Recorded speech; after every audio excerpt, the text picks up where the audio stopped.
The entire world seems to be holding its breath, and it's all because of one single geopolitical flashpoint, this escalating shadow war between the United States, Israel, and Iran.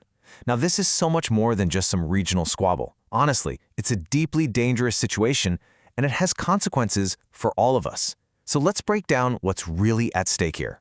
We're watching these three nations get closer and closer to what could be a full-blown confrontation.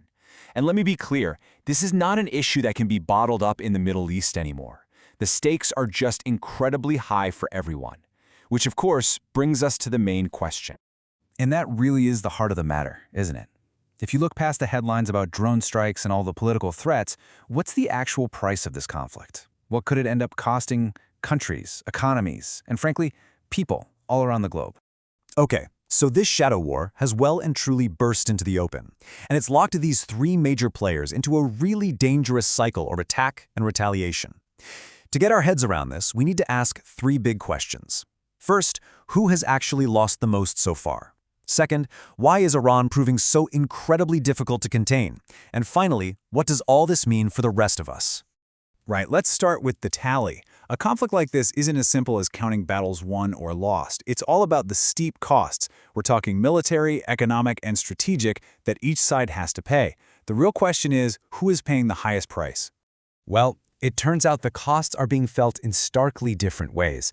For Israel, it's the immediate, brutal reality of military and civilian casualties, not to mention immense damage to infrastructure. Iran, on the other hand, is being slowly, methodically crushed by economic sanctions that are targeting its entire economy and key military assets. And the United States, well, while they're not technically in a direct war, they're taking a massive strategic hit, spending billions on defense and dealing with constant attacks on their bases across the Middle East. So you can see it really clearly here. Each nation is hurting, but they're hurting in fundamentally different ways. For Israel, the damage is right here, right now. It's physical. For Iran, it's more like a slow, grinding economic bleed.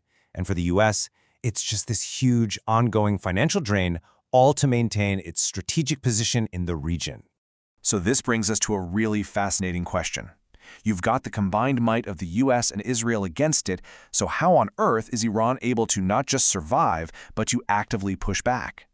The answer, it turns out, lies in a remarkably clever, multi-layered strategy of defiance. Now, before we jump into Iran's strategy, we have to get our heads around this one key idea, the proxy war. It's simple, really. Instead of fighting a direct battle, which would be absolutely devastating for everyone, a country uses other groups, these are the proxies, to fight on its behalf. This lets them exert influence and inflict damage, all without risking a full-scale conventional war. It's a clever, if dangerous, game. Okay, this is where it gets really interesting. Iran's resilience is basically built on these 5 interlocking pillars. It all starts with its masterful use of proxy forces, like Hezbollah and the Houthis. Then, it combines this with its own geography. We're talking a large mountainous country that makes any kind of invasion a strategic nightmare. It arms its proxies and defends itself with some increasingly potent but still pretty cheap drone and missile technology. All of this is happening under the big shadow of its advancing nuclear program, which is a major deterrent. And finally, years of sanctions have ironically forced Iran to become more economically self-reliant, which makes it harder to pressure. It's a full-spectrum defense, really.